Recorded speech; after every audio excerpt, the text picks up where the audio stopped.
Hi everyone, this is Jim. Welcome to round 21 coverage of the Zurich 1953 Candidates Tournament. From this round, I selected the game Isaac Boleslavsky against Paul Keres. So Boleslavsky with the white pieces, the Ukrainian and Soviet Grandmaster, and with the black pieces, Paul Keres from Estonia and also a Soviet Grandmaster. Now this is the first game I've had a chance to show of Paul's. I guess his earlier play wasn't so inspiring, but this was quite a nice example. So let's do a little mini biography of Paul Keres. Here's a picture of him taken from the time of the tournament, 1953, and there's a picture from about 1950. Maybe gives you a little better idea what he looks like. That's kind of a funny angle on his face. Okay, and he had a pretty interesting chess career. He was one of the strongest players in the world, particularly in the late 30s, but he continued to be strong through the mid-60s.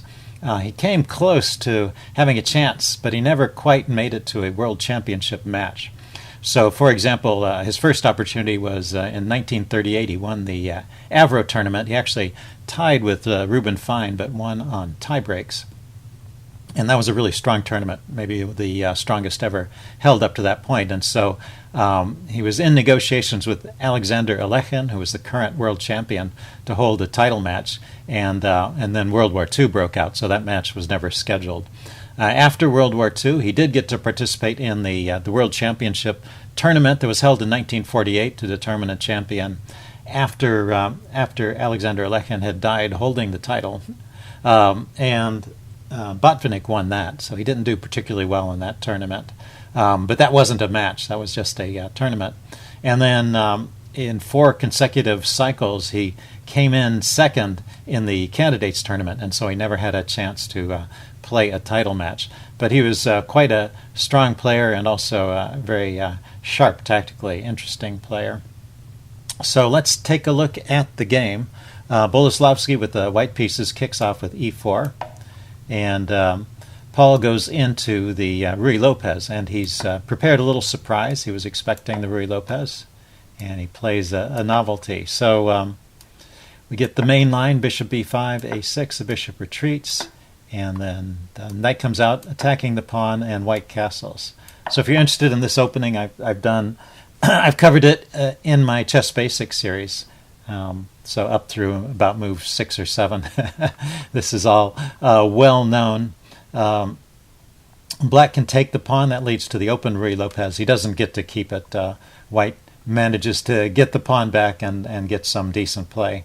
If Black tries too hard to hold on to the pawn, then he gets in big trouble. So most players, the main line is just to decline the pawn and go bishop e7. Now rook e1 is played defending the pawn.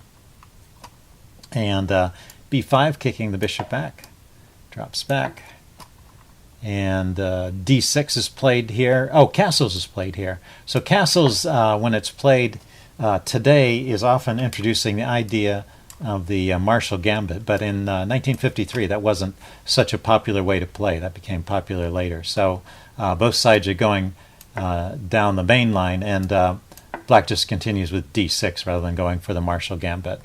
So now the move c3 was played to give this bishop a square to retreat to. And now White starts to worry about the bishop coming out to g4 and pinning the knight. So he plays h3, and now knight a5, kicking the bishop. And this is known as the Chigorin variation. The bishop drops back to c2. Pawn comes up to c5 so that the knight can go back, perhaps, to either of these squares, but in any case, he's no longer blocking. He got out of the way of the c-pawn, so the c-pawn could advance. Now White plays d4. Queen c7 is the main move here. It shores up the center. After this move d5, White is threatening, in some cases, to just win a pawn here on e5, so you need to do something about that. Knight bd2 now is played, so beginning the typical Ruy Lopez knight maneuver where the knight comes around here and goes to g3 or e3. It's kind of a slow system, but the center is closed for the moment, and so White has time to do these maneuvers. So there's a number of different moves that black can play in this position. The top choice is c takes d4, opening up the c file where black hopes to get some play later. Another move is knight c6, although that seems a little bit funny. It's sort of asking for the move d5 to kick the knight again. And similarly with the move bishop to b7, it can be played, but d5 is a pretty good answer. It just locks that bishop in. So bishop d7 is kind of a flexible move. Just putting the bishop on this square and waiting to see if white decides to trade or push, but in any case it won't be shut in by the pawn push d5. So, and then rook e8 is another choice, putting the rook on an open file. But the move that Paul comes up with here, which is not the most popular move, but it's interesting, and I think it's still playable, rook d8. And it's sort of, I would say the drawback to this move is that white can just push on with d5 and lock up the center and have, pretty solid position with a slight edge in space. So maybe it's not played so often for that reason. But Boleslavsky, it's the first time he's seen this move, and he doesn't know. He decides not to lock the position up, but continue with the traditional knight maneuver, knight to f1. And this is still okay, but it's a little bit interesting. And Paul was the reason for this rook move to the d file was to support the pawn push to d5. So he gets on the move d5 before white can play it. So that's why probably pushing d5 right away might have been a better idea. But this position is still okay, it turns out. It's just complicated, and Boleslavsky has to solve all these problems over the board, whereas Paul Keres had a chance to prepare this ahead of time, so he has some idea of what's going on. Now, in this position, you can play d takes e5. That's probably the best move here. Just grabbing the e-pawn. And it's interesting that taking back with the knight is not so great. After knight takes e4, white can continue his development with knight to e3 and start attacking these pawns, which black has advanced these pawns, and they're a little bit weak like that. Bishop e6 holding on to the pawn, and then queen e2. And white has a pretty active position like that. But there are other ways for black to play. So after d takes e5, instead of knight takes e4, is a really interesting and tactical line, d takes e4. And this looks really good at first because it's attacking the queen and the knight simultaneously. But of course, black's knight is under attack too, but it seems like something needs to be done about the queen attack. But there's a very interesting reply here, knight to d2. Bring the other knight out to block the attack on the queen, and putting some pressure on the pawn here. And now both knights are hanging, but it's not so great to take. If you just take, this works out in white's favor. White will take, and then you grab here, and then the queen grabs on f3. And, the material is even, but this is one of those positions that looks like it's a little bit better for white with knight e4. This bishop over here is a little bit awkward. It's a target.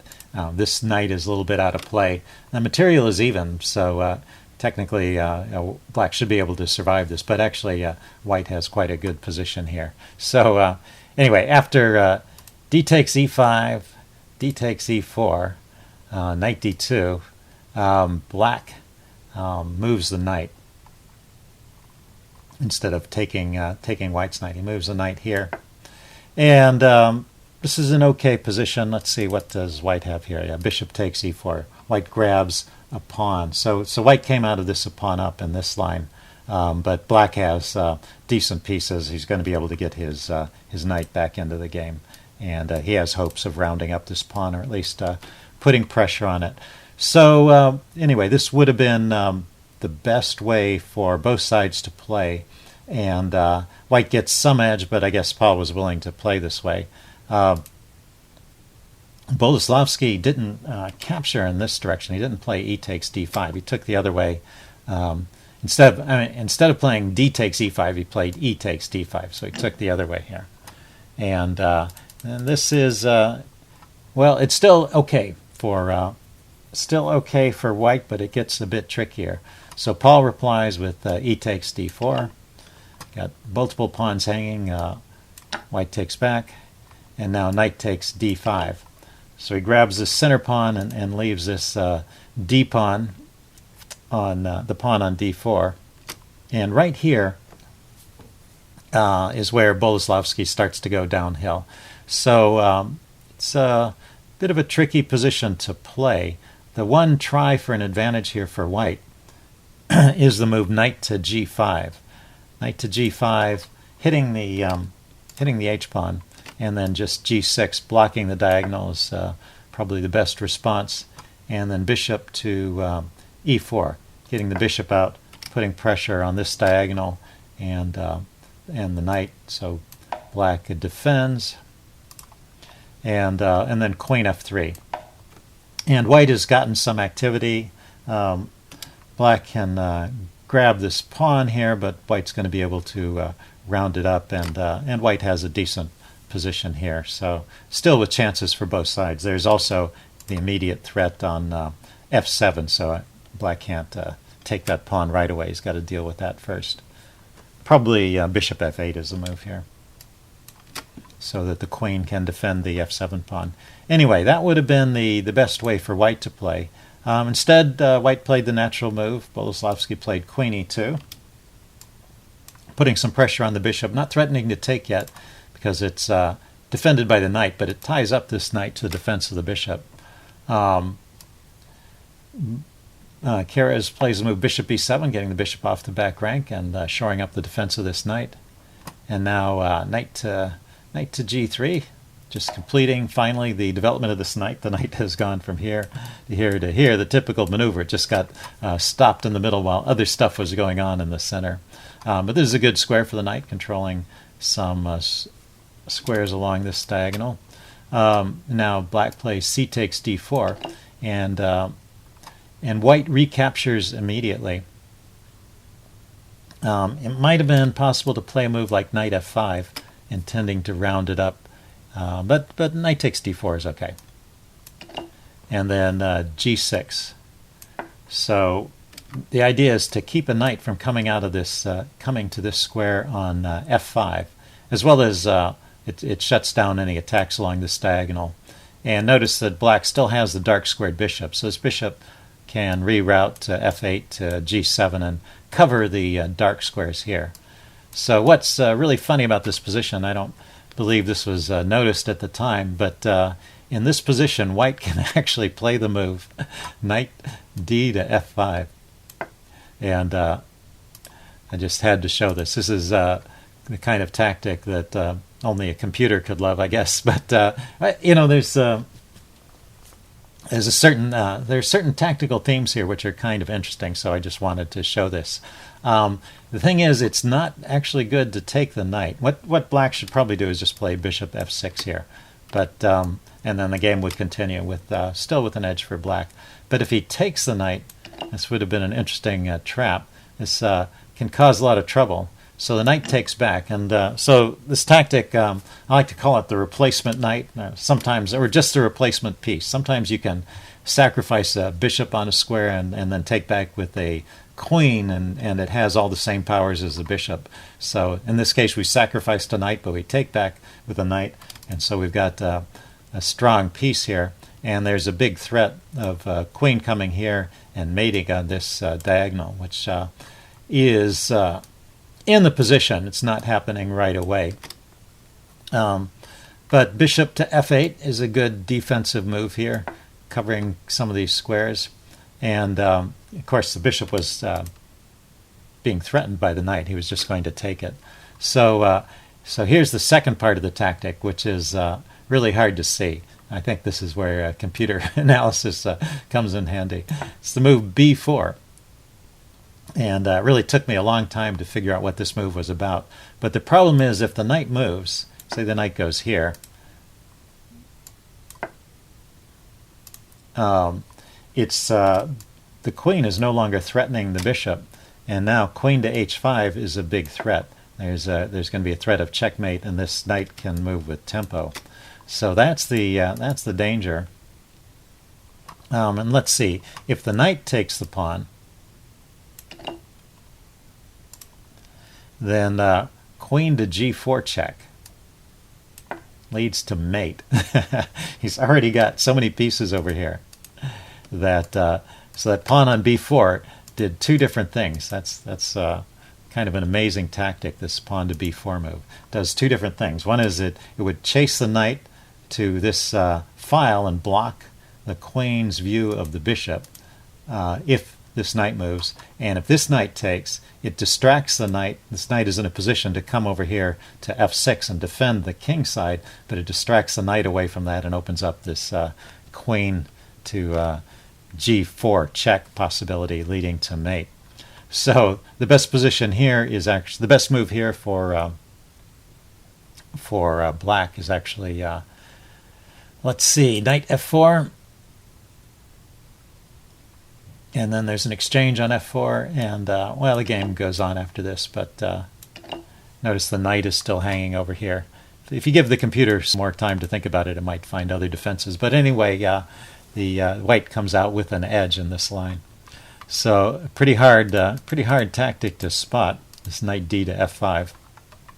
And also black can decline to take it, so black wasn't in too much trouble, but pretty cute, I thought. Anyway, what Boleslavsky played in this position was bishop h6, and now his position starts to go downhill. I mean, he's got all his pieces out and he's looking towards the king side, but black is very active too. And black continues with bishop f6. First he's got to shore up his king side a bit, but also put some pressure on white's pieces here.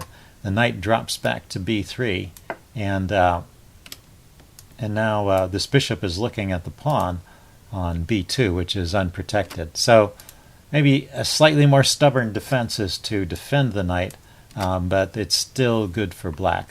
Anyway, knight b3 was played, and knight c4 now, getting this knight from the a5 square on the rim of the board back into the game. The knights are starting to look very active, and the bishops also, notice black's bishops are very menacing, both actively placed on the long diagonal.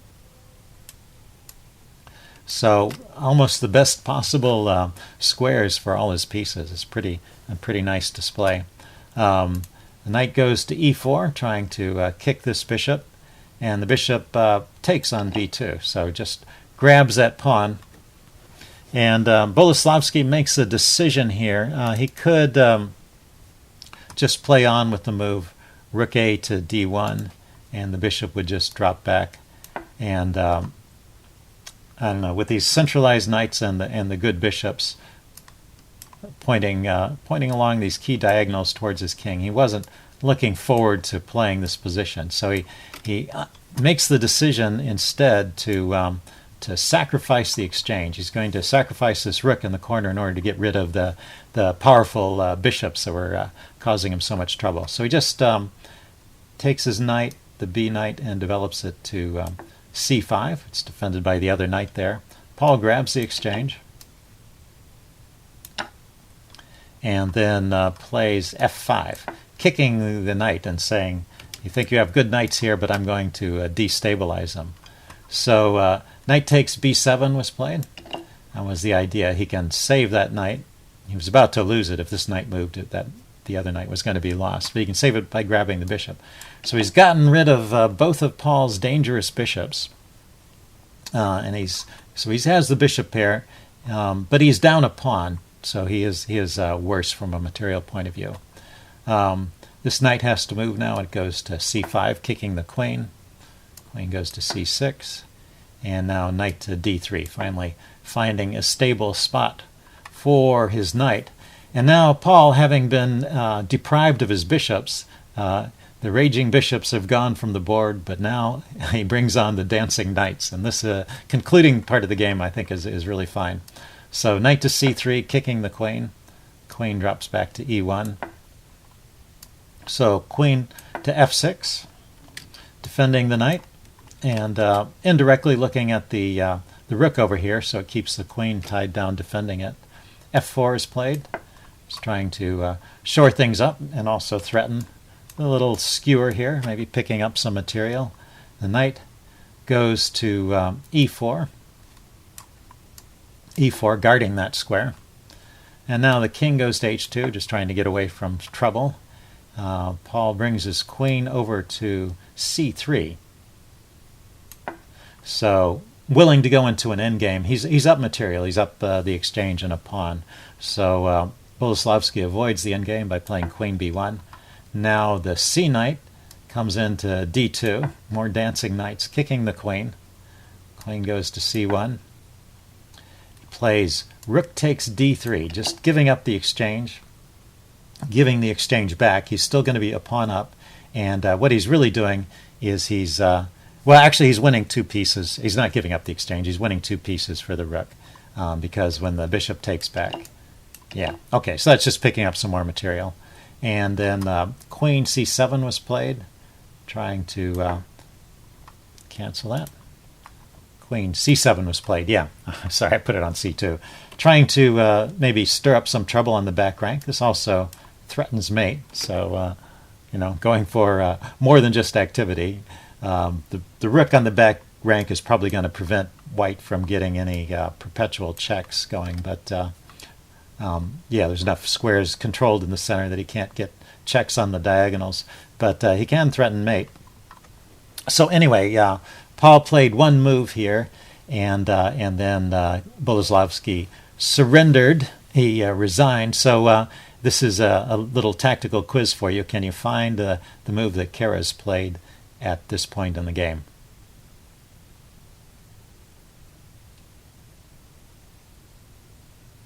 Okay, I'm going to give the answer away now. The move that Paul played was the move knight f3 check.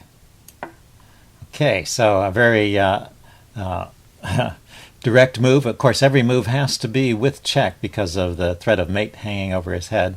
Now, if the king moves, there's only one square that it can move to. Notice the other knight is covering this square, and this knight is covering these 2 squares.